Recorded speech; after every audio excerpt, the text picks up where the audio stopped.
नमस्ते। जय भारत। आजकल ये हलाल हलाल काफी चर्चा में आने लगा। बचपन में सुना है कि हलाल है और थोड़ा बहुत जाना भी हलाल होता है क्या। जो बचपन में हलाल का बारे में जो मालूमात थे मालूम पड़ गया वो क्या कोई भी जंतु का गला कुछ उच्चारण विचारण करके बड़ा धीरे धीरे धीरे काटता है। तो कोई व्यक्तिगत इसके बारे में कभी सोचा नहीं ज़्यादा, क्योंकि खुद तो शाकाहारी है, तो गला काटने से, ना काटने से, खाने से, धीरे धीरे काटने से या छटके वाले काटने से व्यक्तिगत रूप पर हमें कोई फर्क नहीं पड़ता, क्योंकि खाते तो नहीं है शाकाहारी।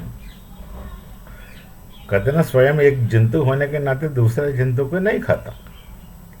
पर आजकल जो विषय चर्चा में आ रहा है, ये धीरे धीरे धीरे गला काटने वाला वस्तु नहीं है।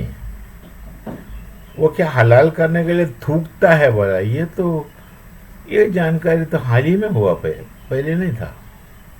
ये ऐसे थूक करके हलाल करता है, हमें मालूम नहीं था। अच्छा, पहले तो कहीं लिख कर कभी नहीं रखता था कि हलाल खाना है। फिर आजकल के हलाल सर्टिफिकेशन वगैरह वगैरह आता है, तो उसके पीछे कुछ बिजनेस इंटरेस्ट है। ये हलाल सर्टिफिकेशन देने वाला कोई संस्था होता है, वो पैसे लेता है, ऐसे कुछ होगा। और एक कहानी जुड़ा रखा है कि कई देशों में बिना हलाल सर्टिफिकेशन का खाना एक्सपोर्ट नहीं होता है। तो पहली बार सुना, पता नहीं होता है नहीं होता। और जिनको हलाल चाहिए तो उन्हें खुद करने दो। ये फैक्ट्री से ही हलाल सर्टिफिकेशन चाहिए, इसका कोई वजह नहीं दिखता। पर जो भी हो भैया, ये थूक करके खाना खिलाना का संप्रदाय जो भी है तो बिल्कुल उचित नहीं है। थूक करके देना, अगर आप मांसाहारी है तो मांस का गला कैसे करके काटता आप, जो आपका इच्छा है, धीरे से काटो या गाना गा के काटो या जैसे भी है, वो तो अलग बात है। पर थूक करके खिलाने का मतलब समझता नहीं है। एक तो हाइजेनिक नहीं है, अनहाइजेनिक है थूक। एक बार बचपन में एक सन्यासी घर आया था, स्वामी जी। तो स्वामी जी को खाना खिलाया दादी मेरा। तो पापड़ जो ना, पापड़ तला हुआ नहीं, वो चिंगारे में पापड़ बेल करके वो ये करके ला रहा था। स्वामी जी देखा रसोई के अंदर, ये पापड़ को चिंगारी में सेक करके जो काम करते थे घर में, वो महिला उसमें फू मारा। सन्यासी ने बोला, ये बचपन की बात है, देखो ये पापड़ हम नहीं खाएंगे कि आप उसमें फूक मारा। जो राख को निकालने के लिए फूक मारा होगा, जो घर में जो काम करती है।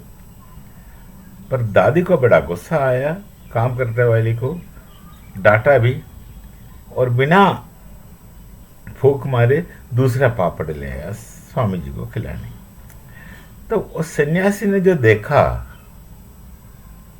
रसोई में पापड़ को, उस जमाने की बात है, पापड़ ऐसे चिंगारी में डाल करके उल्टा सीधा करके ऐसे मार के उसका राख निकालने की वजह फूक मारा।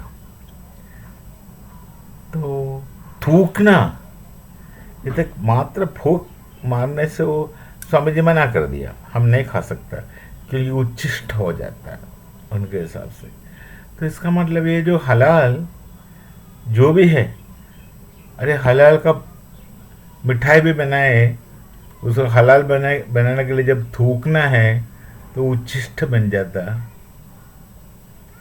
या कुछ खीर बनाए, उसको जब तक ना थूकेगा वो हलाल नहीं होगा। यदि यही बात है तो चिंताजनक तो है जो खाता है उन्हें ही सतर्क रहना पड़ेगा। और जो होटल में जाने का बात है, तो होटल का नाम कुछ गंगा मैया का नाम होगा।